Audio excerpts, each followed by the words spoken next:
Saturday night SFL action continues live from beautiful Evo 9X Stadium. Tonight, the Carolina Skyhawks come into town to take on the Portland Fleet.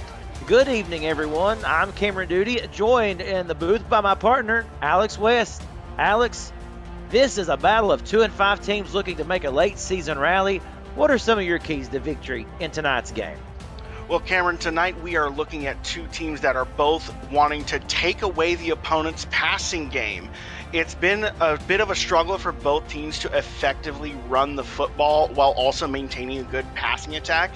Both of these quarterbacks have been upside down on their touchdown to turnover ratios and have given up more than a few sacks. Watch the offensive lines of both of these squads and the defensive cornerbacks and safeties to see who's able to make the biggest plays. Should be a good game, Alex. Excited to call it with you. Let me also give a call to Ron Haynes and Joshua Durr on stats tonight, and Cameron Irvine on the production, working to make this thing go out all over YouTube. We're so glad that you're with us.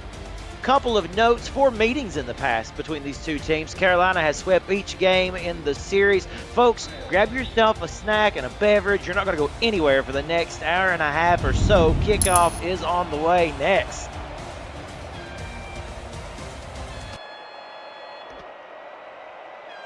This is return. Across the 20 down to the 26-yard line. Let's say hello to our Portland offense. Quarterback number 7, Chris Jive. The halfbacks, Ezekiel Love and Scott Johnson. The fullback, Jacob Farmer. The wide receivers, Israel Adams, Michael Knight, Ryan Davis, and Terrell Cooper. The tight end, Nelson Lozano Jr. The tackles, Jay Warren, Randy Fatt III. The guards, Jacoby Wilson and Tyler Spencer. And the center is Jaden Taylor. 1st and 10 for the Fleet as Cyrus steps up under center. 2 men in the backfield, 2 men to the top of your screen in the receiver position.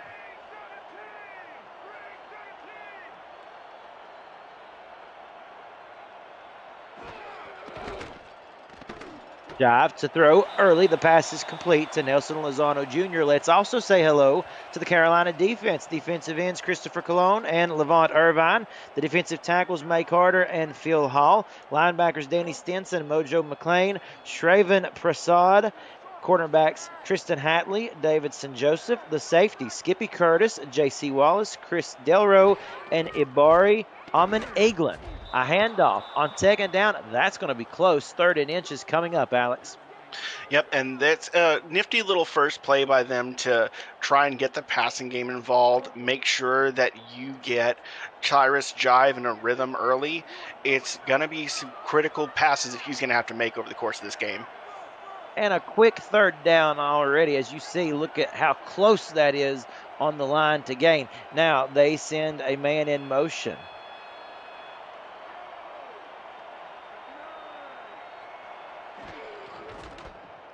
The handoff, stop behind, no, he strikes a tackle. Oh, look at Ezekiel Love, a beautiful play for a moment. It looked as if he'd be stopped behind the line of scrimmage. He turns that into a 1st down.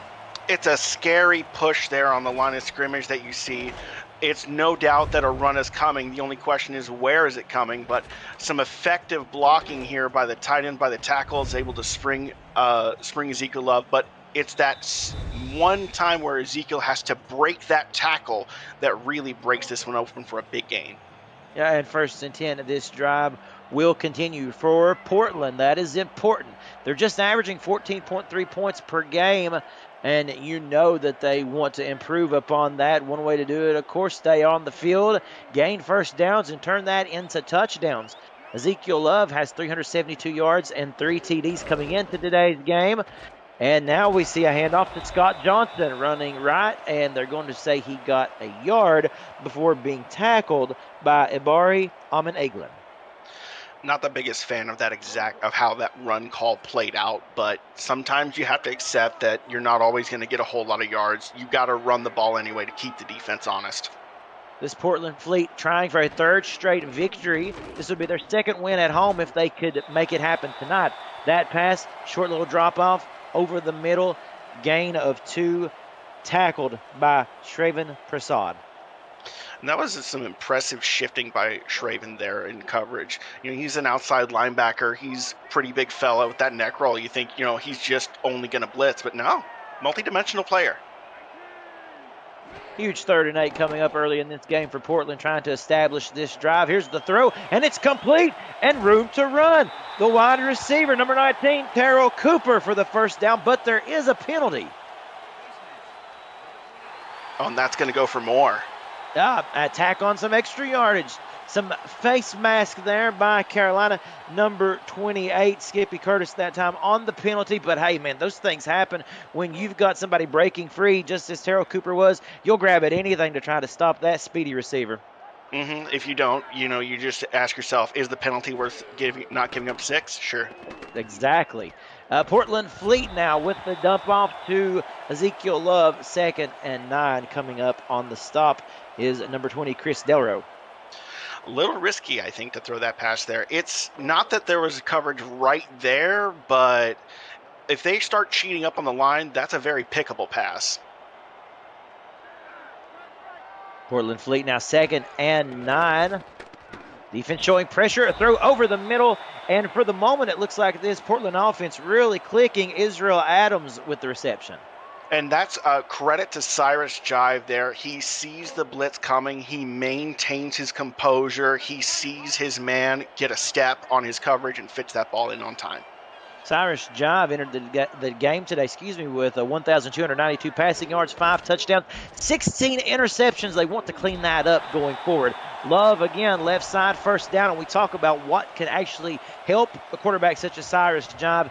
Continue to get Ezekiel Love involved. That'll help with your passing game. Should help lower the interception rate as well, I would think. Absolutely.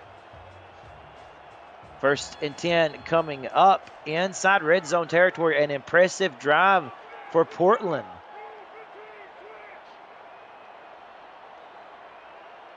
Two receivers to the bottom of your screen. 2 men in the backfield. Jive does go to the air. And nobody home. Looked like a lot of good defensive coverage at that time by Carolina to thwart that play. I've seen that exact kind of coverage where it's a timing route that is absolutely reliant on the receiver not being disrupted within 5 yards of the line of scrimmage, but the cornerback is right there. 2nd and 10 now coming up. You start to see a little bit of motion on the Fleet side of things. Number 13, Michael Knight, going from right to left. Flanking him is Chris Delro. Jive, pressure coming, throws, batted away, and a fantastic defensive effort by guess who? Skippy Curtis. A great job that time by Curtis on the play. Absolutely.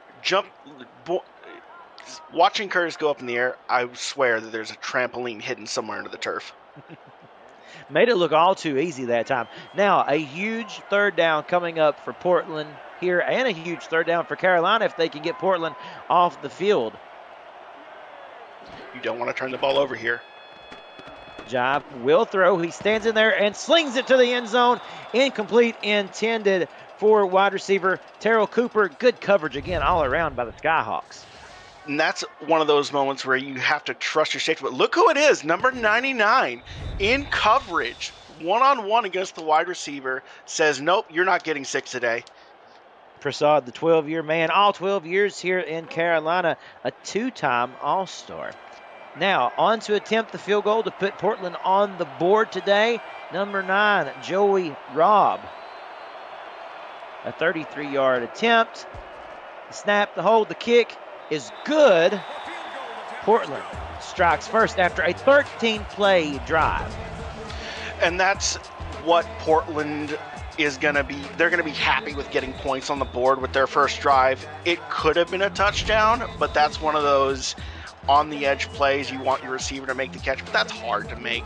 Taking 3 here, not giving up a turnover is healthy. But Carolina is still going to have a chance to answer back here without feeling like they're under too much pressure. The kick is away. It will be returnable for Carolina. Lowers his head, and he's down to the 36-yard line, so let's say hello to the Carolina offense. Quarterback Matt South, the halfbacks and fullback Harish Prasad, Ike McBride, and a fullback Hattori Hanzo. The wide receivers, Chase Earl, Riley Quintero, Chris Curtis, and Christian Bacigalupi. The tight end, Vince DeSantis. Tackle, Kate Palmer. The guards, Ricky Rigatoni and Chris Cross. Some important notes to mention about Christopher Curtis there. Chris Curtis, 6 receptions away from 7th all-time and just 2 touchdowns away from moving into 10th all-time on the SFL list. We'll see if he can get either or maybe both of those records tonight. Here is the handoffs. First play of the game, running right side is Ike McBride, and is tackled by number 20, Bernard Smith. Let's welcome you to the Portland defense.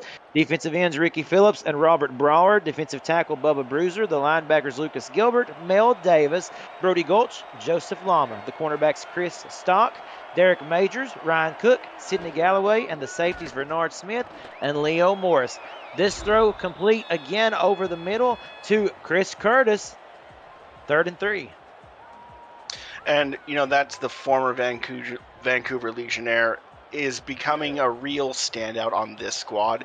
It's something, they had to move Harish Prasad over from wide receiver to halfback. That left a hole in their wide receiver core. So 3rd and 3 now. A quick 3rd and 3 for Carolina. South to throw, pressure coming, and he throws a dart, and that is in and out of the hands of Riley Quintero, but great coverage that time by number 29, Leo Morris. Former All-Star absolutely blowing up that play, forcing a critical stop here. And just like that, Carolina is in and out on offense. Now the punt, looks like it's got some pretty decent hang time here, and it will be returned across the 25-yard line is where they will set up shop. That's Israel Adams on that return. So he fought for the extra yards there. Yeah, I did too. I was getting ready to say, really loved the effort that he put into making that return. Every yard certainly counts, right? That's what you want to see. Field position battle, especially when it's 2 tightly contested teams like this, 2 tightly contested squads. Both are desperately trying to keep their playoff hopes alive. Every yard matters, every inch matters at this point. Kind of an interesting stat to throw out there, Alex. The last time that Portland started 2-5, they actually finished the season 6-6. That is a team best. Certainly in range of doing that this year. Just got to get a W in the column. Running left side now, Ezekiel Love, and he is stopped for nothing. Bit of a getting a bit predictable, maybe, for running on first down too much. Maybe they need to take a shot. Yeah, perhaps Davidson Joseph on the tackle. He snuffed that one out, didn't he? 2nd and 10 coming up. 1 receiver to either side of quarterback. Cyrus Jive, and that pass is just over the head of the intended target. Good coverage again by the Skyhawks. Well, Carolina's defensive coordinator must have gotten in everyone's ear after that last drive. This is a very stark difference. 3rd down and 10. We're just a little past the midway point of this first quarter of action on a beautiful night here in Portland. Jive now to throw, pressure coming. He stands in there, moves to his left a little bit, and unloads the pass over the head of the intended target, Terrell Cooper. He certainly had him wide open, just not able to connect. And you shake your head at that, because that's a catch that you need your guy to make. And it didn't look like the defender actually got his hand on it. That didn't look like a deflection. It looked like he just bounced off the open receiver's hands. Terrell Cooper is someone that the team has really relied on this year with 434 reception yards and 12.8 average per catch. That could have added to those totals, no doubt. Instead, they will punt it away, and it is returned to the 46-yard line. So, interesting, getting a little bit of a defensive contest to begin this game. Very quick 3-and-out forced by Carolina there. It's honestly kind of impressive just how they didn't give up any yardage practically at all. Now you're seeing that the offense has an exceptionally short field to work with. They're practically at midfield. The last kick was a 28-yard punt, and Carolina will set up shop with really good field position here on their own 46-yard line as quarterback Matt South steps under center. 2 receivers to the right, 1 to the left. They keep it on the ground, and you talk about being stopped. An absolute brick wall. A great tackle made by Robert Brower. And you see him coming off that left side. It's like the tackle didn't even have a chance. He just sniffs that play out and is coming up to and just coming through like a freight train. Pop. Interesting note about Robert Brower. Not only is he great in the tackles category, he also leads this Portland team with 2 sacks. Here they go, getting after South again. He just takes off and runs, doing all he can do. Slides forward and gets a couple. 3rd and 9 coming up next. To me, that's a moral victory. That's practically a sack as far as the defense is concerned. He just barely skirted across the line of scrimmage there. And now on 3rd and 9. Big play coming up for Carolina. South to throw, and it's complete. What a great reception that time by Chase Earl. How did he fit the pass inside of that window? Matt South sees one white jersey in a sea of orange and finds the window. A great rollout. Oh, that easily could have been intercepted. As you've seen, the Portland Fleet, Leo Morris going up for it. Instead, it whizzes right by him, and a great reception by Chase Earl. So 1st and 10 for Matt South and the Skyhawks. Their defense has come to life with 2:40 remaining in this first quarter. They keep it on the ground with Ike McBride running left side. Got room to run starting down the sideline here and pushed out of bounds. Again, though, a great run, and all of a sudden that one play, Alex, ignited this Carolina offense. From signs of life to threat to score. They're in the red zone now, and as long as they are able to avoid turning it over, they're probably equalizing, if not taking the lead here. A great response by the Skyhawks here on the road in Portland, down by 3. This offense, though, waking up at the moment. The handoff to Prasad, who gets a couple. 2nd and 8 on the way. Now, this is a big moment for Portland's defense. They really want to stop Carolina. They want to keep them out of the end zone, make it just a tie ball game. 2nd and 8. You see 2 men in the backfield lined up in the I formation. They run it with Ike McBride. She does a nice job there. A good gain. You know, Ike McBride getting really comfortable here with the team. Her 3rd season in Carolina. Really knowing her place on this team, and they've really worked with her well.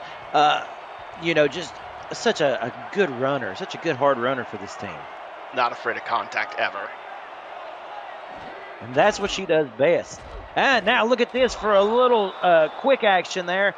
Prasad, they go right back to him. And see where you have McBride with, you know, kind of rumbling, bumbling, stumbling. You got Prasad, who's quick off the line and shifty. And those two work so well together. Thunder and lightning, power and speed.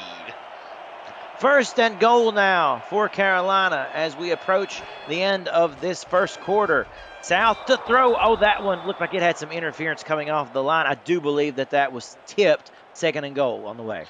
And that one, credit to Portland's defense, because it looked like they sent a whole bunch of guys on that blitz, and they were able to get effective penetration on the line. They made that pass have to come out almost instantly, and with how much contact you have at the line of scrimmage, nothing doing. So what you're saying, Alex, is Portland sent a fleet.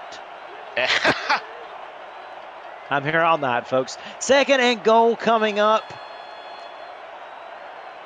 One receiver up at the top of your screen. As you can see, they keep it on the ground to McBride. McBride in for the touchdown. A great response by Carolina.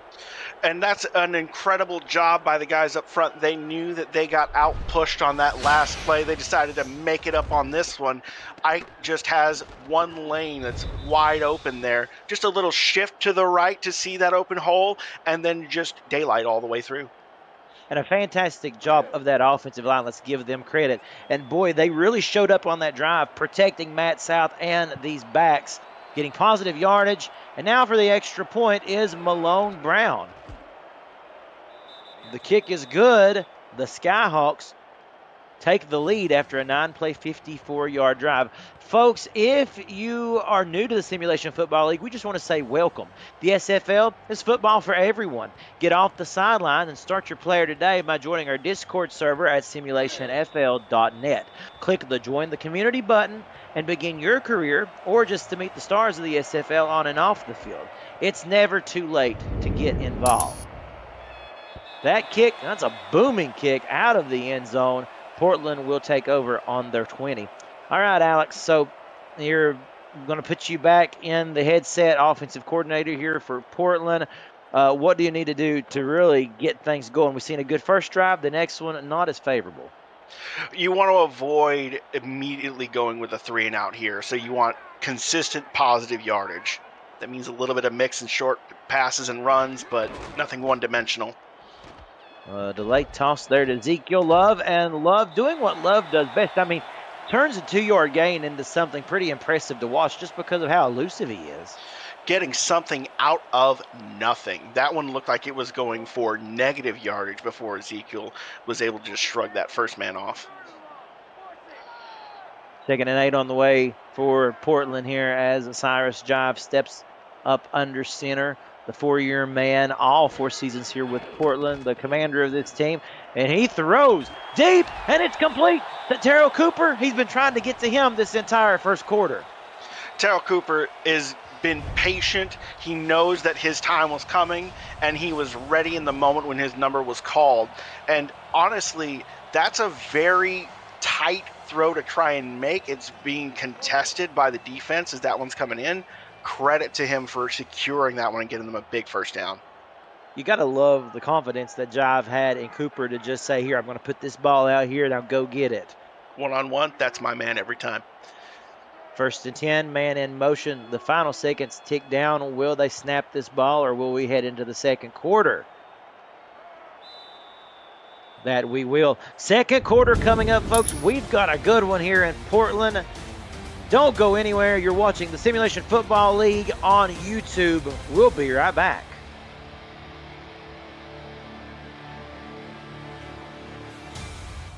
Cameron Duty here with my partner Alex West. On stats, we've got Ron Haynes and Joshua Durr doing a great job with us tonight, and Cameron Irvine in the production truck. I'm sure we'll be hearing from him later in this game. For now, we've got Portland converting on a big-time pass just a moment ago to keep this drive alive, which is what you said they needed, Alex. No 3-and-outs. Let's get an extended drive here.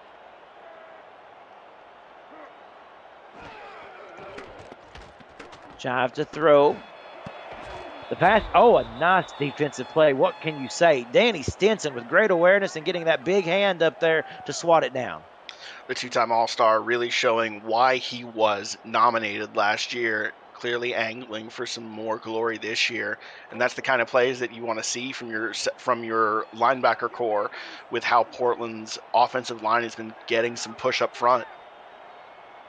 A beautiful sunset overlooking Evo 9X Stadium here in Portland. 2nd and 10, Jive to throw a quick one, and that is just an example of quarterback and receiver not being on the same page. A little bit of miscommunication, and that I honestly say that's credit to the defense for, there's a little bit of risk that you take whenever you decide you're going to bring the secondary up to the line of scrimmage that plays that bump coverage. You give up the deep ball threat, but credit to take away the short ball. 3rd and 10 now. Cyrus Jive with plenty of time. He does roll out, gives himself a little more time to throw. He goes deep, and again another tip. A great job that time by Carolina. Number 28, if I believe it was Skippy Curtis. And that's one where if it's not for Skippy Curtis making that tip there, that's surely going to be pass interference or a Terrell Cooper catch for huge yards. That sends Portland off the field now. 4th and 10 coming up. They're going to have to punt. And we will see what Carolina has to offer. This one is going to take a favorable bounce. And take a look at that, running down to secure it. The Portland Fleet pin them deep in their own territory. And now you just got to be sweating bullets if you're Matt South, because you know that everyone's going to be up on that line of scrimmage. it's going to be a very tight situation here. Ryan Cook was the man, the cornerback there on the special teams coverage who downed that ball right there on the 2-yard line. You really don't get much closer. Now, Carolina going to have to be very careful here about what they do, backed up to their own goal line. They keep it on the ground with McBride, and he goes nowhere. And I got to say, like, that's great stand by the defense, but just this position is a nightmare for Carolina. Full credit to Portland's special teams for that 56-yard punt, no return possible. And now with this kind of coffin, you just kind of hope you don't give up safety. And they will keep it on the ground with McBride again bulldozing forward, and that's an impressive run. Literally backed up on your own goal line, and McBride just lowers her head and gets a gain of 9, and now this is a very manageable third down coming up. Very manageable third down. Portland is going to probably stack the line, or at least I know I would. I'm counting on a run here.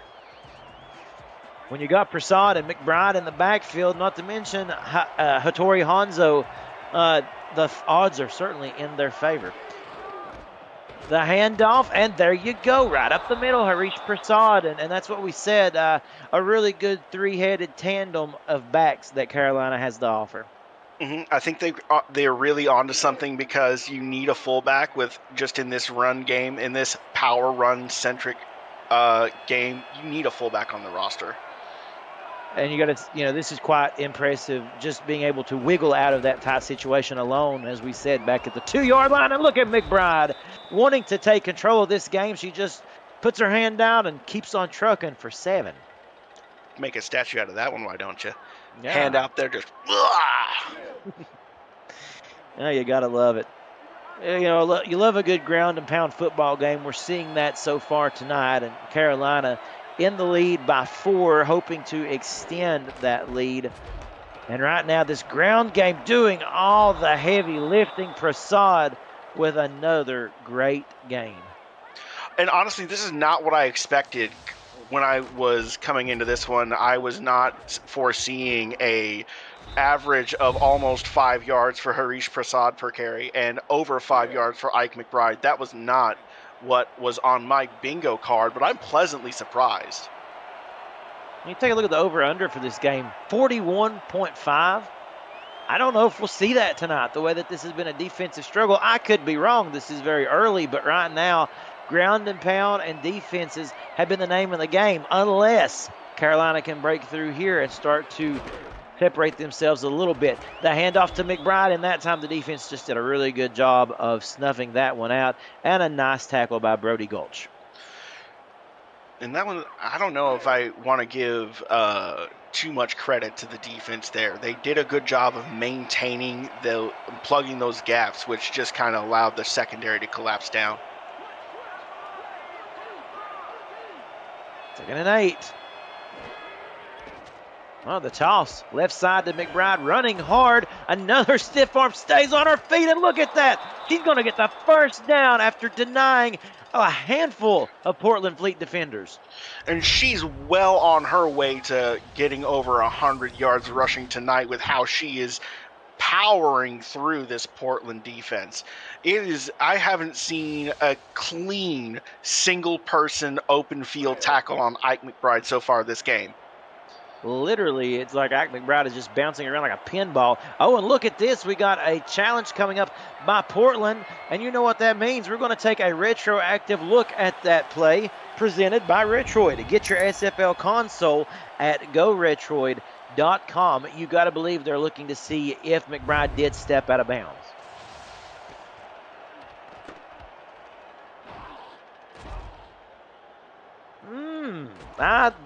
This angle will tell us. Oh, yep. That left foot. That when you see that red sneaker overlap the white boundary, you know what's happening. Yeah.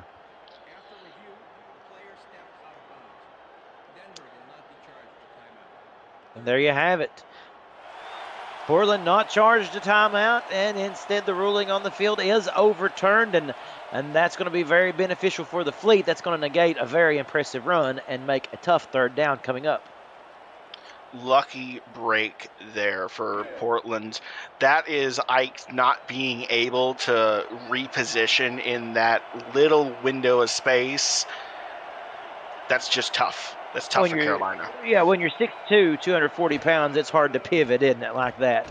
That close to the sidelines. And take a look at this pressure. They take advantage of the challenge. They get the call their way, and then they bring pressure with Bubba Bruiser. And that's just incredible penetration by Bubba Bruiser. Let's see if we can get a replay of what happened there. That is just an overload on the weak side of the line. Bubba's practically unblocked and just is able to go straight to Matt South and blow that play up before it has any chance of developing. And how about that? A drive that looked very promising. It looked as if Carolina was moving the ball with ease down the field. And the next thing you know, a challenge is overturned, a sack is made, and now Portland will get the ball back after this punt. We fielded around the 40, and they will set up shop at the 41-yard line. Folks, if you're liking the game so far, all we want for you to do is smash that like button and subscribe to the channel if you haven't already. The SFL produces over 400 events a year. There is no one else that gives you more football. Don't miss a minute of SFL or SFLM action and help this channel grow through your support.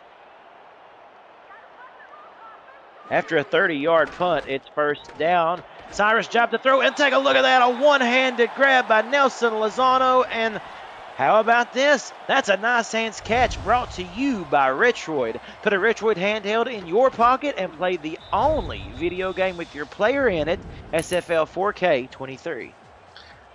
And you know what? Let's just note something real quick. Hashtag throw it to the tight end. That's 4 catches on 5 targets for Nelson Lozano. By far, Cyrus's best catcher today.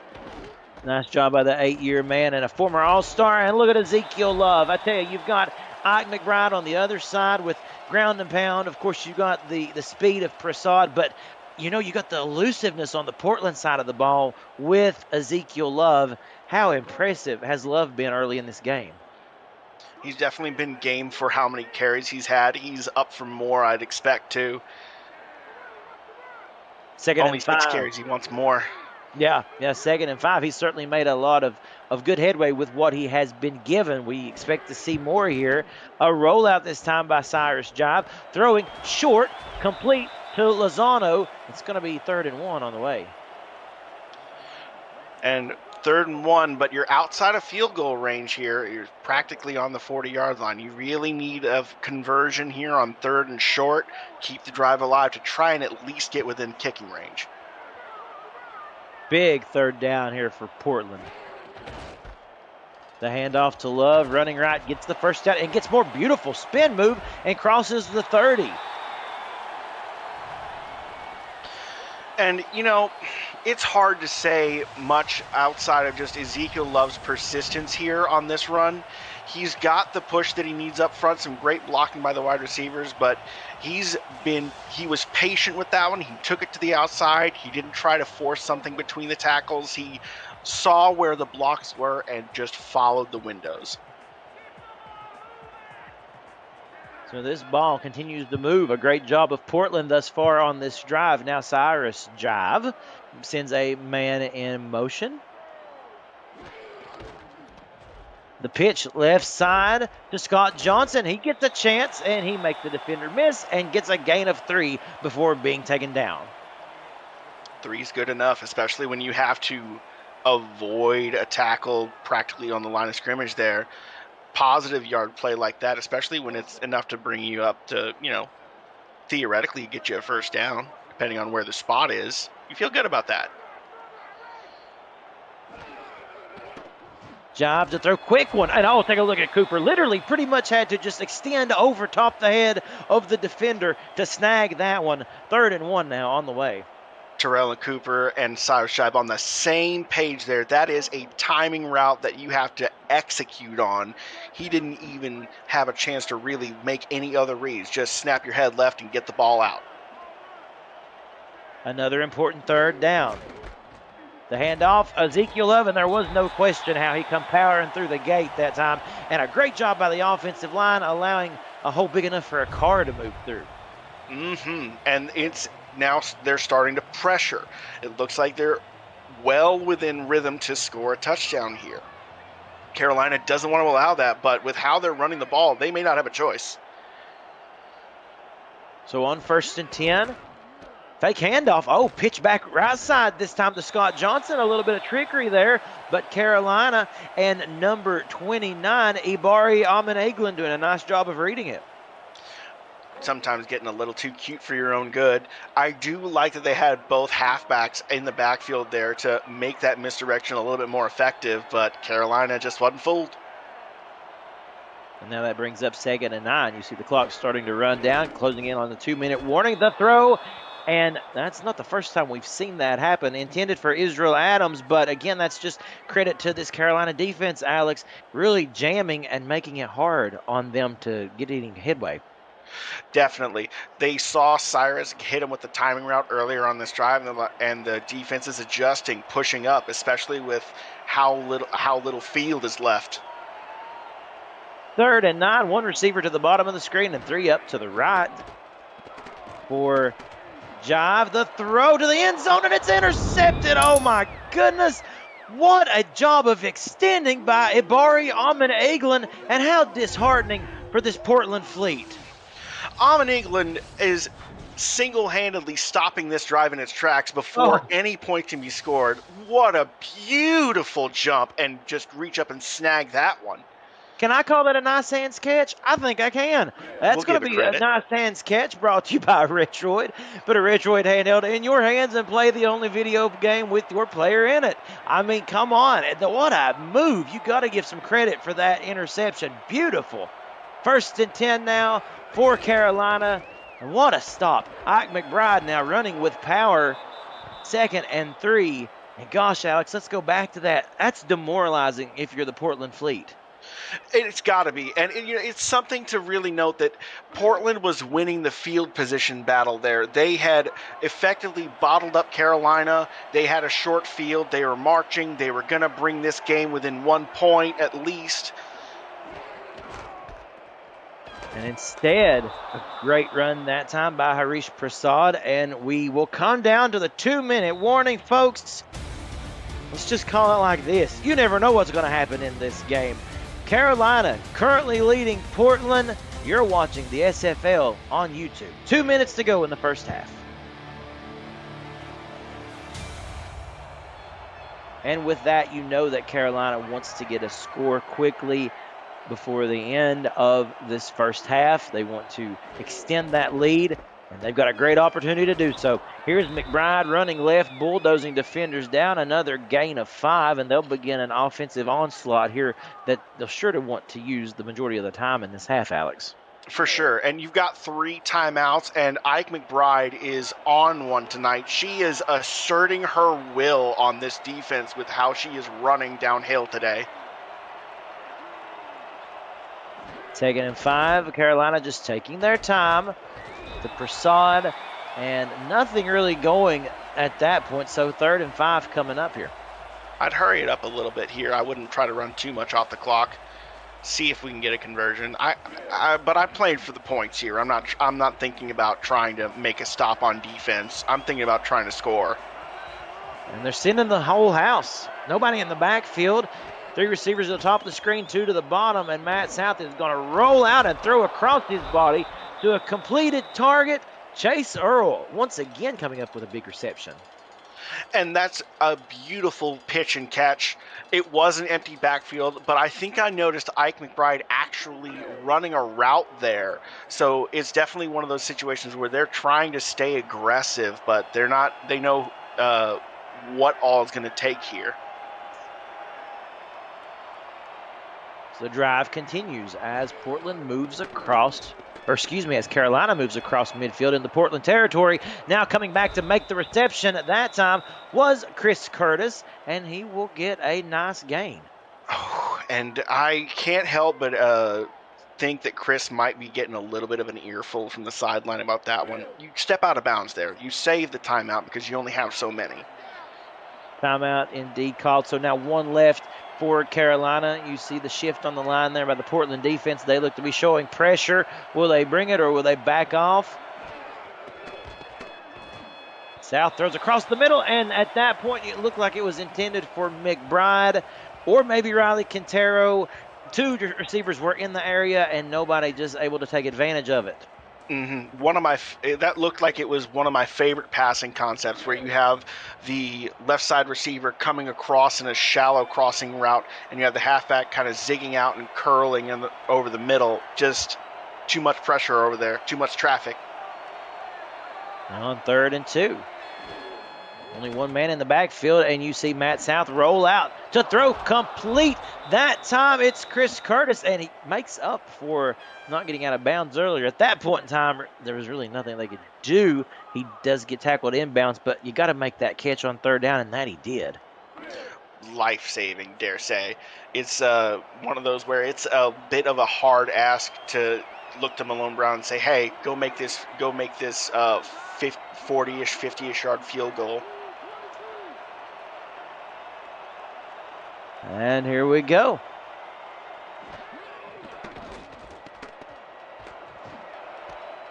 And that pass is complete. South to number 86, Vince DeSantis, and they go no huddle. Yeah, they've got to here. No timeouts left. You either got to snap it or spike it. South again to throw, complete to Curtis, and there is no timeout, so they just have to hurry back to the line. Portland's defense scrambling here. The throw to South again, or from South over the middle, and I believe that was once again to Chris Curtis.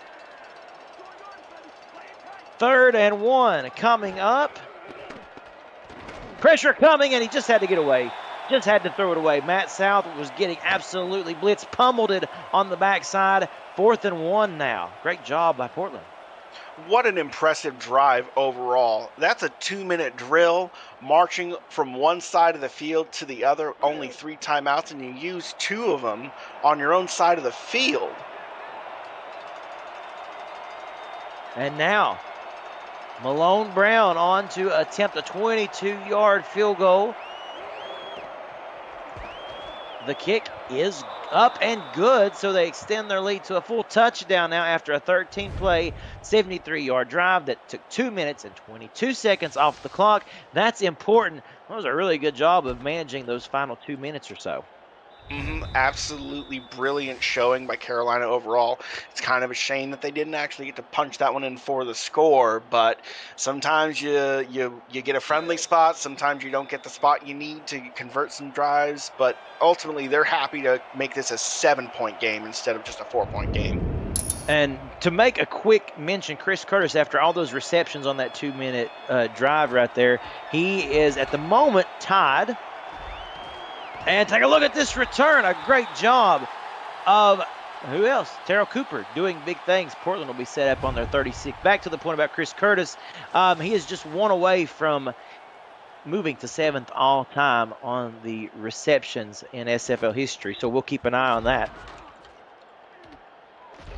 Take a look at Cooper here. Doing a nice job knowing that he just needs to get his team at some point in a position to where they can at least maybe try something deep. Is that what we're thinking, Alex? Honestly, well, they kind of answered it for us. Empty backfield. It's hard to imagine them doing anything else other than oh, no, never mind. There's someone in the shotgun, but it's hard to imagine anything other than a deep shot. Cyrus Jive now back to throw, going deep, and it is complete. Time will expire. That's Israel Adams with the reception, so that does look good in the stat column. But that's going to take us to half as we get one final look at this throw. It's a beautiful throw, but it's a little bit of a stat patty throw because you can see the defense is clearly running prevent. They're just trying to prevent. They're just trying to protect the goal line, make sure that a miracle doesn't happen. Well, we've got a good one here tonight, folks. Carolina leading 10-3 over Portland. This one has been a lot of fun. We saw the defense come up on both sides of the ball and make huge plays. That's why it is so low scoring at the moment. Alex, do give us your thoughts on that first half. Honestly, it's hard to think of anything else other than 2 points for Carolina that why they're in the lead. Ike McBride having herself a night on the running side of the ball. And on defense, Carolina has got to be loving what Amin Eglin did to snag that almost guaranteed scoring drive, ceiling pick, to preventing Portland from being able to even get this to even close to equal. And Ivari's also got 4 tackles, definitely showing out on the stat sheet. We'll see if this continues to be a defensive showdown or if one offense can crack the code. As we welcome you back to Evo 9X Stadium, I am Cameron Duty with my partner Alex West. Stats tonight, Ron Haynes and Joshua Durr, and production by Cameron Irvine. Folks, we are so excited to start this second half with you on what's been a good game and certain to be an exciting final 2 quarters of this one. So Carolina gets the ball to start the second half, and that is returnable by Christian Bacigalupi, making his way down out of bounds at the 42-yard line. Fantastic field position to start this drive. But why do you run out of bounds there? You keep going down the sideline until someone pushes you out. It's the kickoff. It's not the 2-minute drill anymore, Bacigalupi. Stay in bounds. But still, great return. Well, yeah, great return and exactly, wonderful field position to start a drive off, starting a drive here to begin the third quarter, nevertheless. So, right now, everything going Carolina's way for the moment. We will see if that continues. First down and 10 from the 42-yard line, as we mentioned. South with the toss to McBride, who makes a man miss and finds some open field somehow, and a great 8-yard run to start this drive. And that one looks like it's a traffic jam on the right side there. You see how many orange jerseys and white jerseys there are. Ike says, doesn't matter. Watch me. I'm going to find daylight. Yeah, McBride went hurling, like it was like a triathlon at the Olympics. Pretty impressive. Second and 2 coming up for the Skyhawks, already at midfield.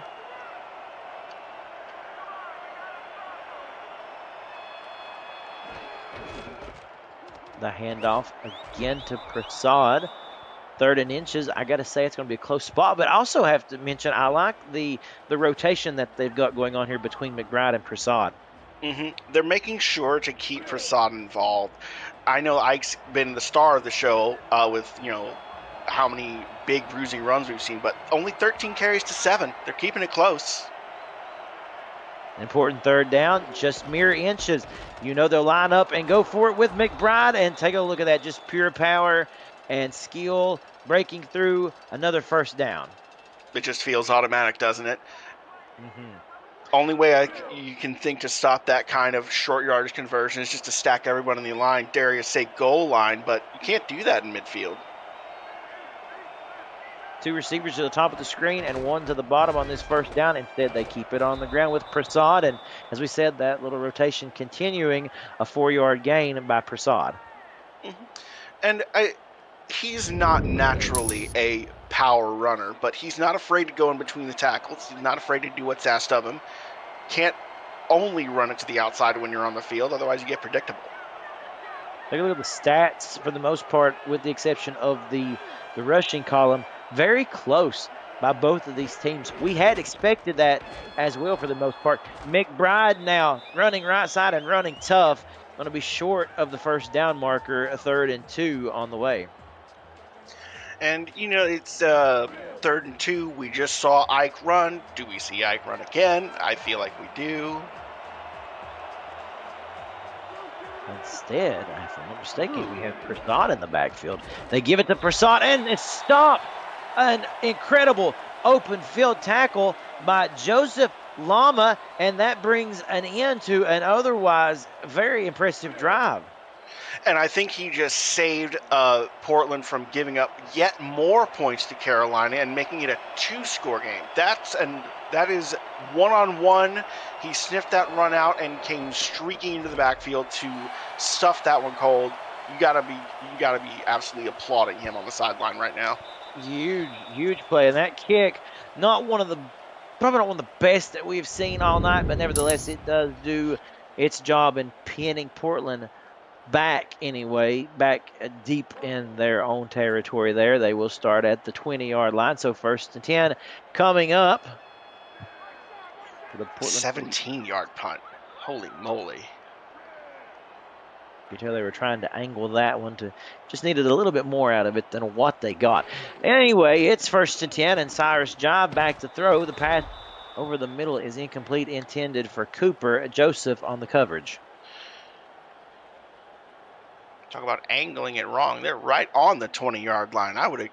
That might as well have kicked it into the end zone for a touchback. It's almost no difference. I feel like Carolina's really been struggling with punting so far today.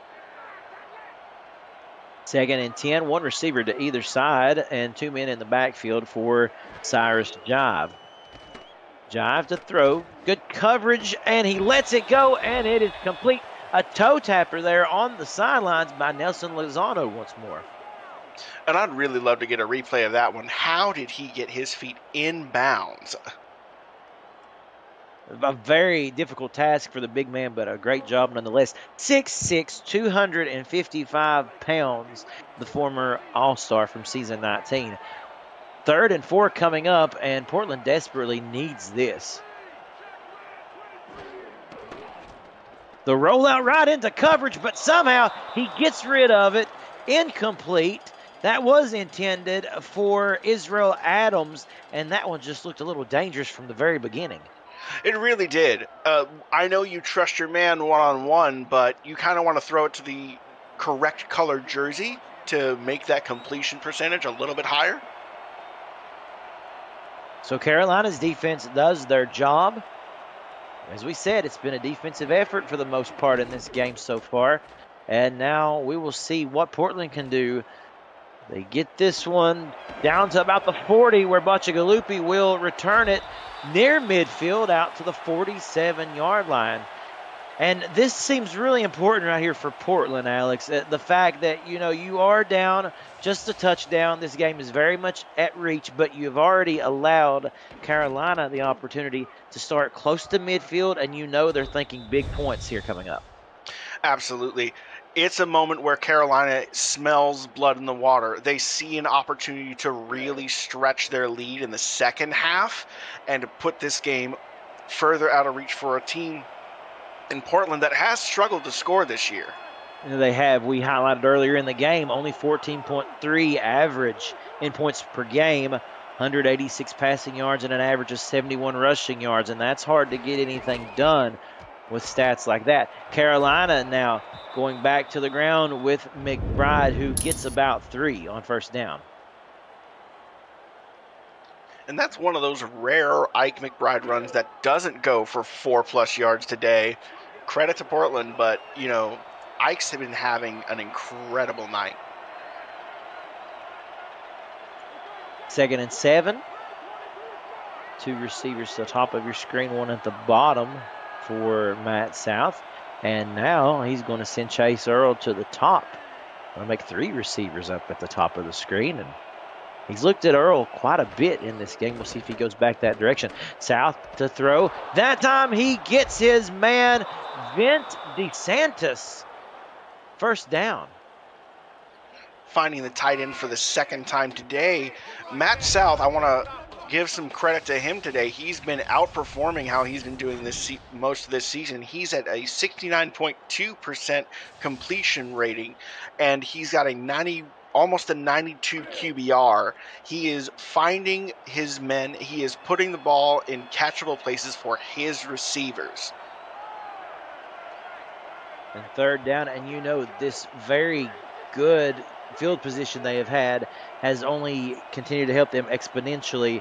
A short field, and they're taking advantage of it. The toss to the left side to McBride, and it goes nowhere. A nice defensive effort by the Portland Fleet and number 44, Brody Gulch.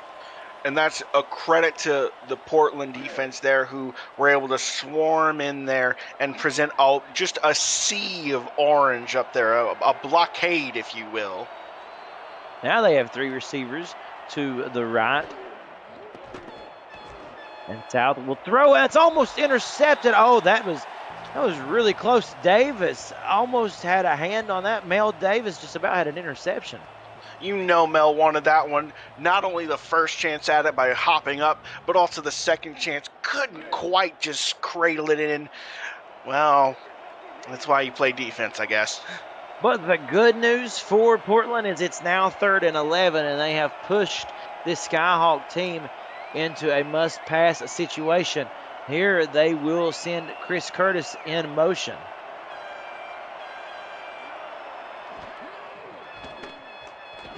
South to throw. Complete. That is to Curtis.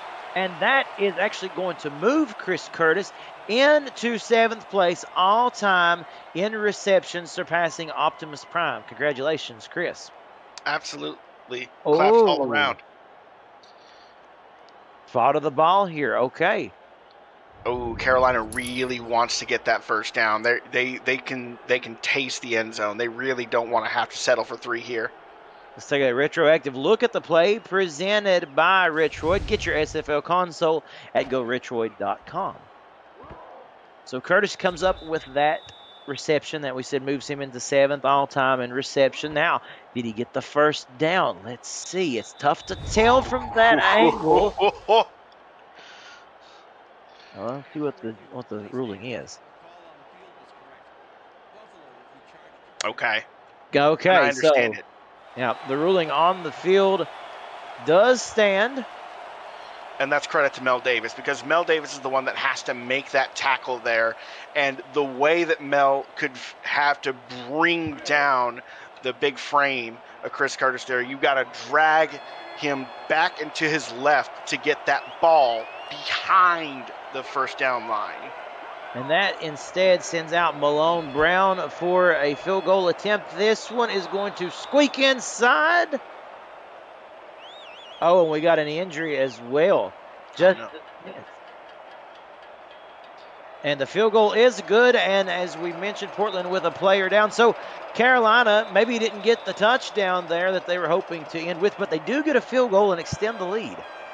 They do, but they also spend a challenge there, and they lose it. So now they're only operating with 2 timeouts for the rest of this half. The kickoff. And this one will be coming out to the 20-yard line. And Portland now still in this game very much with 4:44 left in the 3rd quarter. They find themselves down by 10 points, Alex. It's not over until it's over. Portland still has plenty of life in them. They've just got to figure out what Carolina is doing that is jamming them so effectively. I got to say, Cyrus is not having a great night tonight. Only 50% completion percentage, 11 for 22. The toss left side, Ezekiel Love. They need more of this with Love in open field. A gain of 5. That's a nice start. It is, and Love has been having a decent night tonight running the ball. And it's Scott Johnson's carries. He has just had a rough go of it. When he's gotten the ball, he's only been able to average 1.7 yards per carry.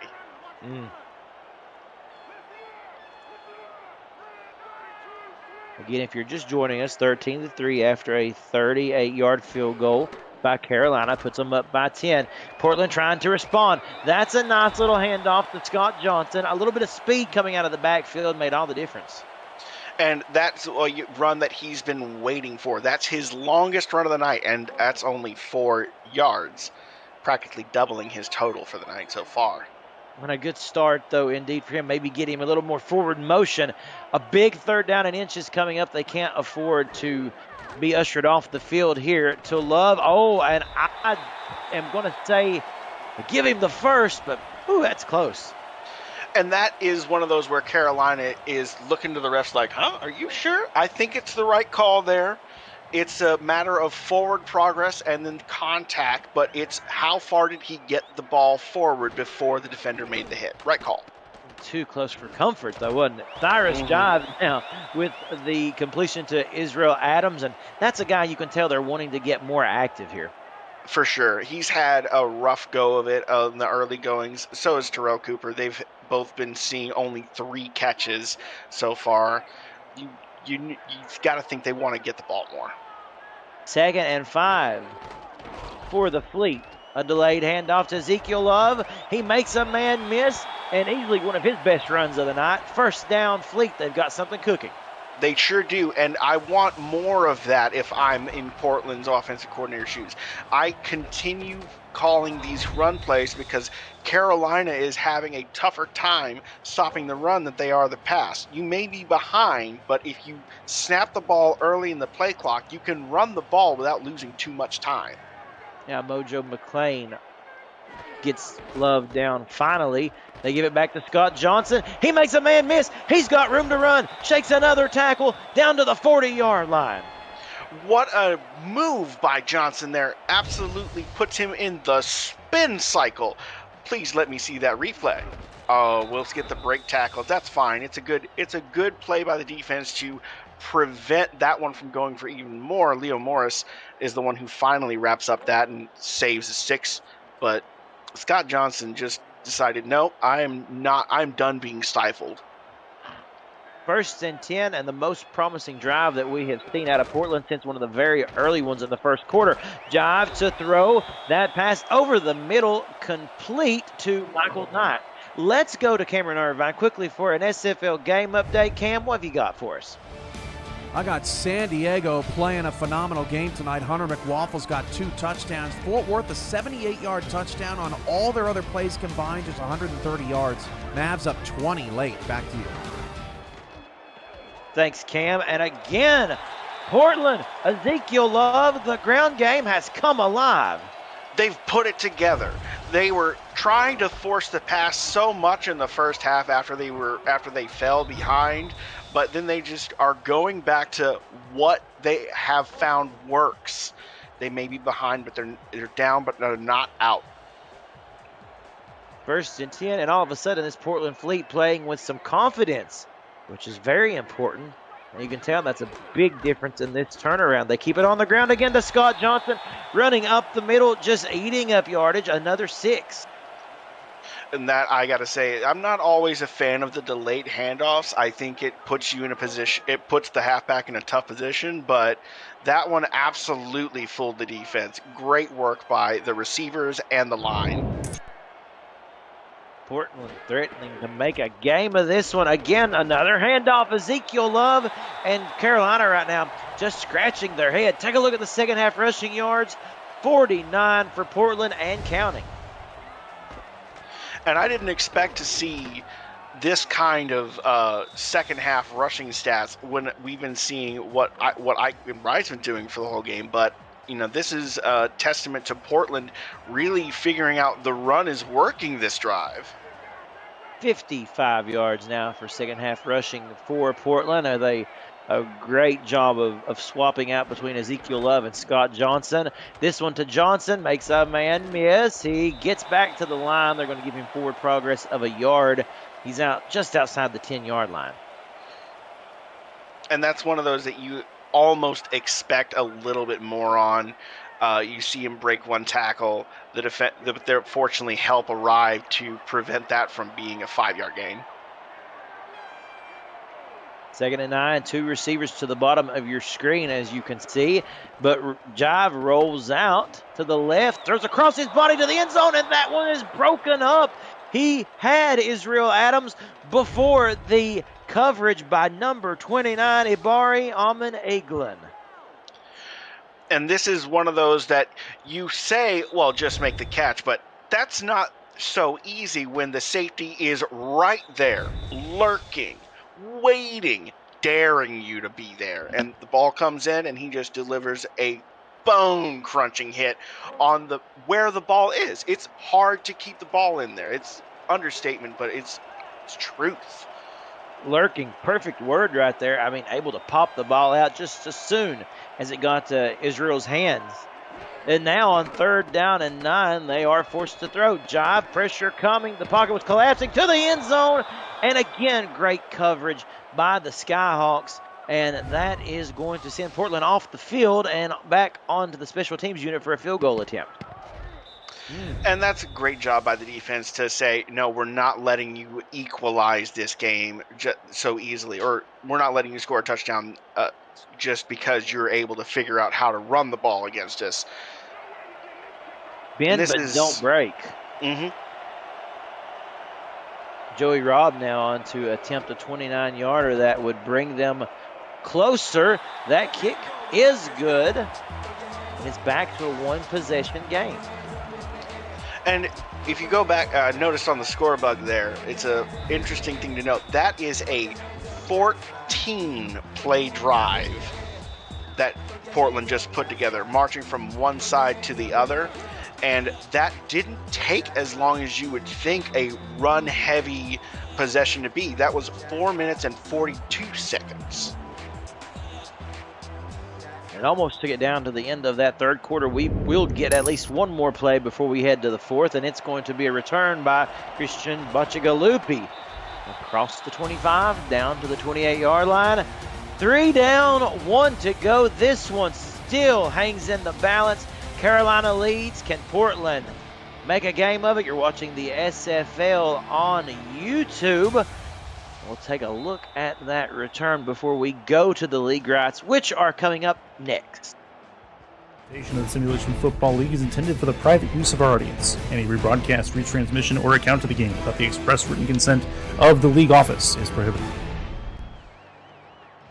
APM Music is unrivaled music to bring your stories to life. Inspiring every production with the world's most robust and constantly refreshed music collection, state-of-the-art technology, and world-class customer service, APM Music is the official soundtrack of the Simulation Football League. To explore their library and to find the perfect tracks for your projects, visit apmmusic.com.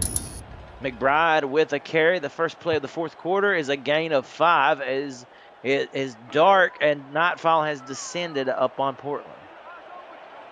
And it's getting cold up there. It's still springtime, so that breeze coming in off the coast. 2nd and 5 coming up. One receiver to the bottom of your screen, and it is a handoff to Prasad. So now we're starting to see Carolina do what we saw Portland do, which is, again, just a great, healthy dose of run between your two high-profile running backs. Mm-hmm. And, again, I said it earlier in the game, but I got to highlight, again, some excellent calling to make sure Harish Prasad is getting the ball between the tackles and outside the tackles so that they can't just hone in on him being back there and know what's happening. It's critical in keeping this defense off balance. Vince DeSantis is the man in motion. He settles in on the line. And the handoff to McBride, it goes nowhere, completely stopped by Mel Davis.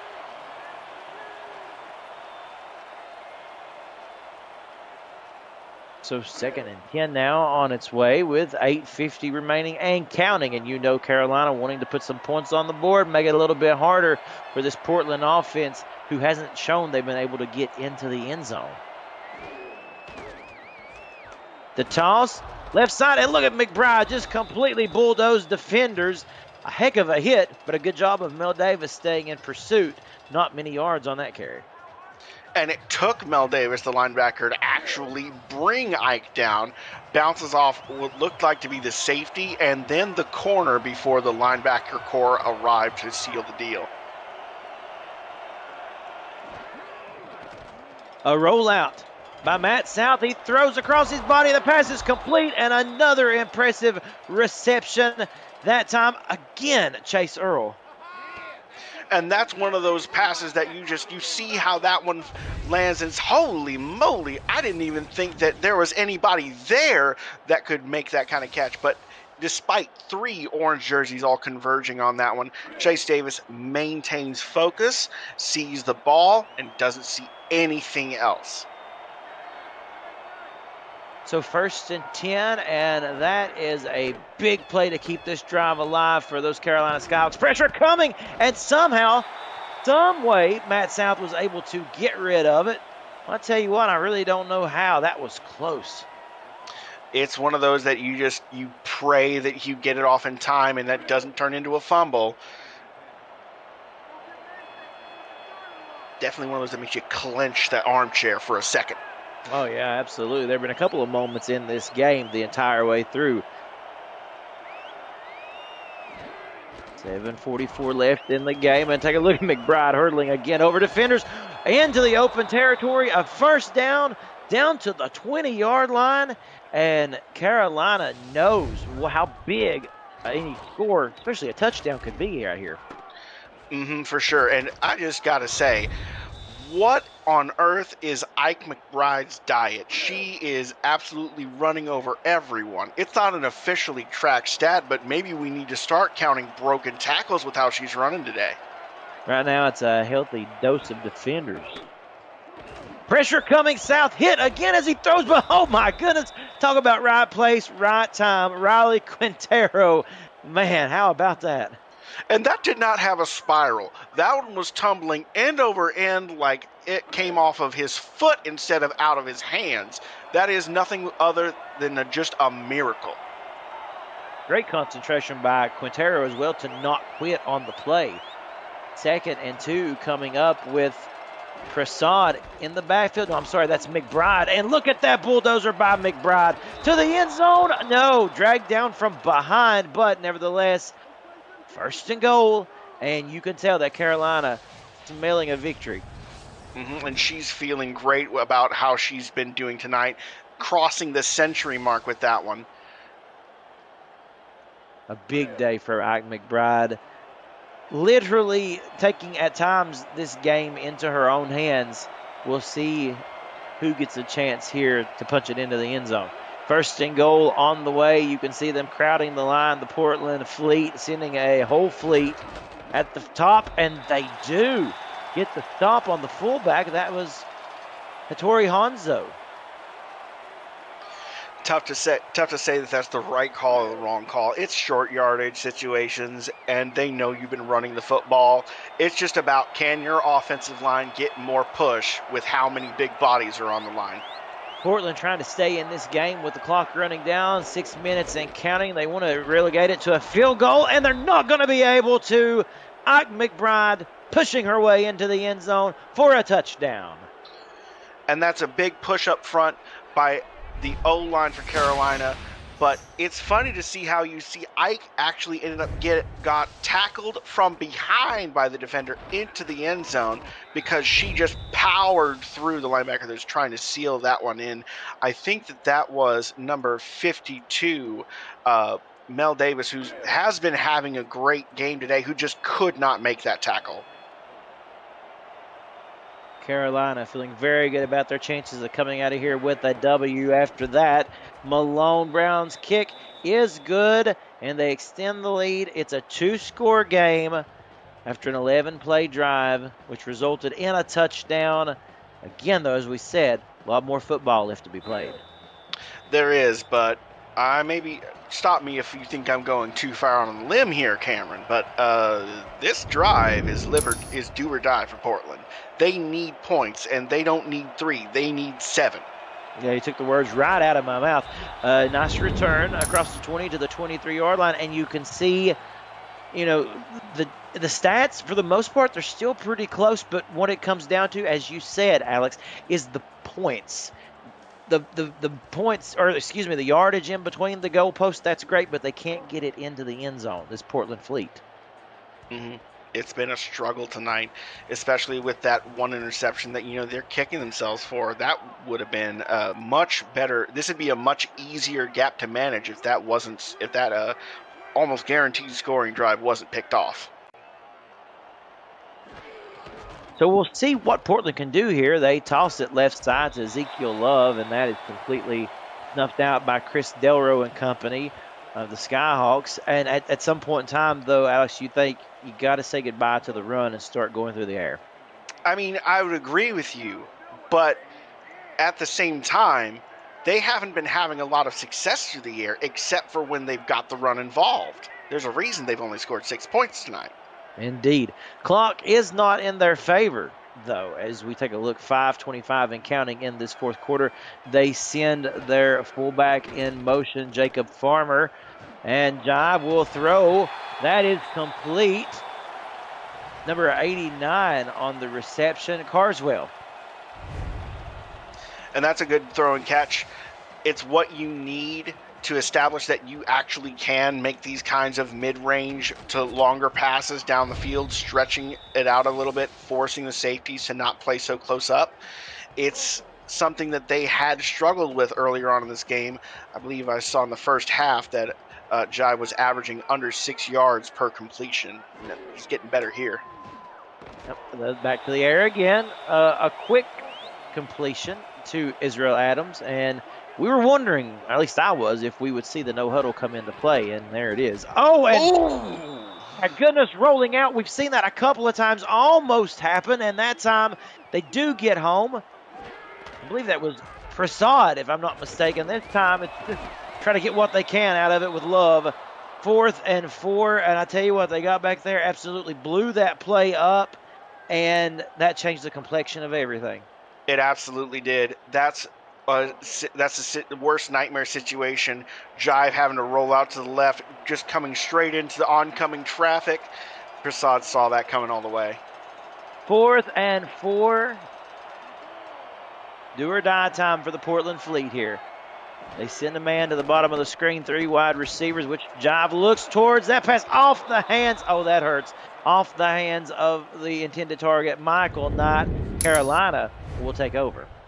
And that's just a heartbreaker for one of the younger members of this receiving core. You can tell that he's kicking himself after that one. That's a makeable catch. He is not getting hit as that ball is coming in. It isn't until after it's already out of his hands that the Carolina defender actually arrives to try and stop extra yardage. And that's quite possibly the game.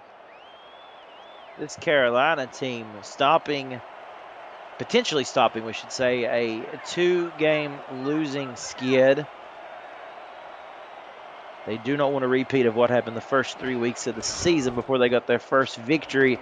And, oh, we've got a fumble, McBride. And the ball is still on the ground, and I believe that they actually did come back up with it. So Carolina keeps possession. And that's one of those where, again, we've had a few of these heart-stopping moments. I don't know who gets that ball. It's so ugly. The refs know. They'll spot it for us. Yeah, it looks like you were right. Carolina recovered it. But that could have given Portland some new life. And now you just feel like with that play clock ticking down, and Ike's been having a great night running the football. So has the other side of their dynamic duo, Harish Prasad. It feels kind of hopeless. Well, sometimes you know how it is. You get all the breaks on certain nights, and this is one of those cases, everything working for Carolina. Even the fumbles go their way that they commit. 1st and 10, they will keep it on the ground with Prasad. A good gain there of 4, and the clock will continue to run down. Folks, let's just look real quick at what's ahead on the SFL. Tomorrow night, the DC Dragons visit the Seattle Nemesis in a battle of top SFL teams at 6:30 p.m. Eastern. Also on Sunday, you can check out Indianapolis at Tulsa, Vancouver at Los Angeles, and Mexico City and Atlanta. For the full weekend slate, visit Simulationfl.net.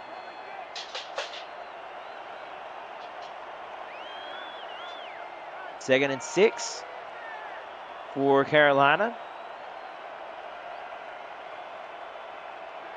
Winding the play clock down just as much as they can before they snap it. That's McBride again with the carry, and is drugged down after a small gain.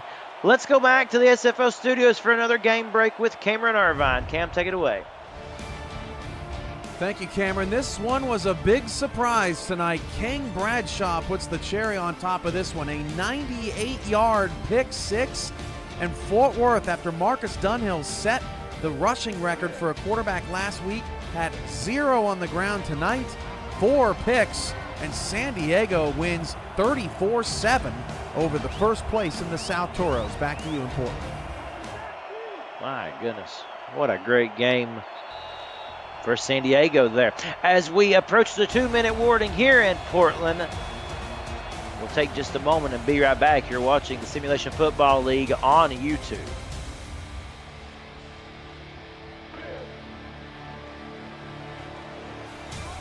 Cameron Duty with Alex West and Ron Haynes and Joshua Durr in the stats truck.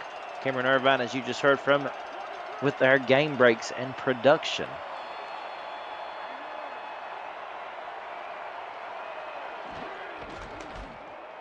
The handoff again to McBride, running tough, will not go down. There's the first, and right here you will see, of course, Portland using their timeouts, and we're going to see Carolina continue probably to keep it on the ground. And it feels like, barring some kind of miracle for Portland, unless Ike puts the ball on the ground again and the orange jersey scoops it up, it feels like this game is already over. Let's take a look at the future here for Carolina and how it's so important for them just to keep winning and just to win out here. We mentioned they're still in a dogfight in the East Division as Portland takes another timeout. At the bottom of their division, but they're tied with Jacksonville, or they were coming into tonight's game. You've got Charleston at 3-4, and Atlanta in second place at just 4-3. That's still doable if they can get some breaks, right, Alex? It sure is. It's very doable, especially when you look. Their upcoming opponents are the Kings at 2-5, the Revolution at 3-4, the V8s at 2-5, of course, barring the actual results of this weekend's games. But no matter what, it's hard to do anything other than say we have to win everything, because the last game they have this season is the Florida Storm, and they have looked nightmarish this year to deal with. The only other team that looks in the conversation is as strong as Florida as can.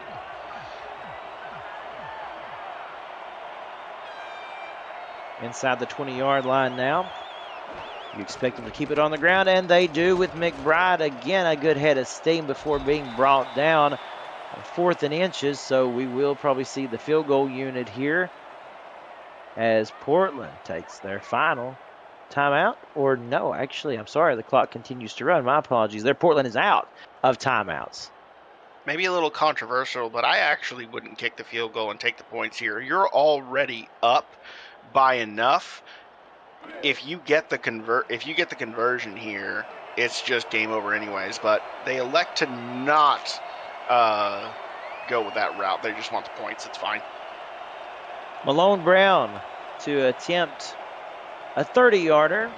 The snap and the hold is good and right down the middle. So Carolina extends their lead to 23-6. We'll get a replay of that kick. Look at a perfect snap and hold. What more could you want?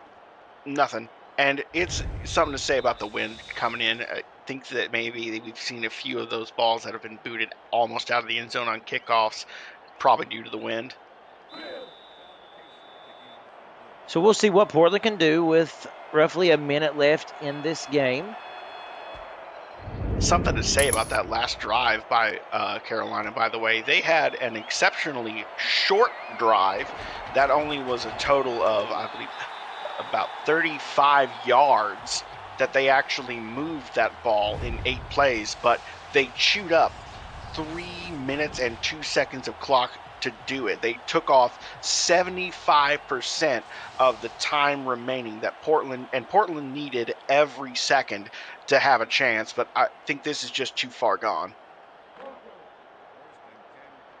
Cyrus Jive and company now comes back out. Lines up under center, 2 receivers to either side. 1 man in the backfield. You certainly expect them to go to the air here. Try to get some points before this game is over. A quick completion, and we will see the no huddle. Remember, Portland does not have any timeouts. They line up in the same formation, and they just quickly spike it with 44 seconds. And you know what? Some people may even wonder, 44 seconds left, what does it matter? It does matter to a team like Portland who's trying to put the pieces together to find a way to move the ball, to find a way to get in the end zone, even if the game is out of reach. And if nothing else, you look at these reps, it's game time opportunities to develop your strategy, try and figure out what works, because just because this game is out of reach doesn't mean the next week won't be a 1-score game with seconds to go. It doesn't mean that this isn't valuable experience for them as a team. It's still important to play hard until the whistle blows. Cooper making that last reception, and then they spike the ball again with 31 seconds left. And for the Fleet, they are themselves in a pretty tight battle with Vancouver, who is sitting at 3-4 coming into the weekend. And It's something they can still make some ground up in the Pacific Division. And like we said, right now it's about player development and the overall development as a team, learning, these players that you have, learning how to develop them and develop schemes that work for you. Cyrus Jive again to throw another completion. That one intended for Lozano. He does come down with it. He makes the grab all the way to the ground. They will go no huddle, and you'll expect them to once again spike it here. Something I've got to ask you at this point, Cameron. Do you think that Portland, with them falling to 2-6 after this, is their playoff hopes completely extinguished? Or if they rattle off, 4 wins in a row, they end up sitting at 6-6, they could still be in the conversation with the Pacific Division. Yeah, indeed. Like you mentioned, that we talked about Vancouver. I know San Diego had a big victory tonight. That's going to put them to 4-3, but still, anything can happen. And then, like you say, until that final whistle blows, keep fighting. And that one all intercepted, and that was a good-looking drive there that comes to an end with Davidson Joseph coming up on the INT. Back to your point, though, as you mentioned with Portland. They've showed signs of life. They've not had a really tough schedule, or easy schedule, rather. Excuse me. It's, 25 wins to 23 losses against their opponents. So they've had some tough sledding. They're learning. They're growing. If they can get a couple of games to go their way, anything is possible. For sure. But ultimately, we'll just kneel it, and that'll be the game. Matt South and company got to feel good about the production that they had tonight in Portland as this clock counts down to 0. This one is in the books. Carolina wins 23-6. The two coaches shake hands at midfield. Alex, let's talk about this game, some of the high points, things you want to talk about. I know the rushing game is worth mentioning, and give us a player of the game. Honestly, full credit to the play of the game, Ike McBride. Was there ever any doubt? She decided almost single-handedly that she was going to make a difference and that she was going to put the team on her back, at least on the offensive side of the ball, and was decisive in contributing not only to how the final score went because of her incredible performance, but she being so effective in the run game made that passing attack for Carolina a lot more versatile and effective than we've seen them do almost all year. It's one of the best performances that we've seen on behalf of Matt South, but it's thanks to Ike. And with that being said, we take a look at one more quick stat. There was important red zone touchdown or attempts for Portland. They come away with nothing except a couple field goals where Carolina was able to punch it in. Folks, that's going to do it for us tonight. Let's give a big thanks to Cameron Irvine in the production booth, to Joshua Durr and Ron Haynes on stats, and my partner Alex, thank you. It is always a pleasure. My name is Cameron Duty. Have a good night. We'll see you back tomorrow for more SFL action. Take care of yourselves. We'll see you soon.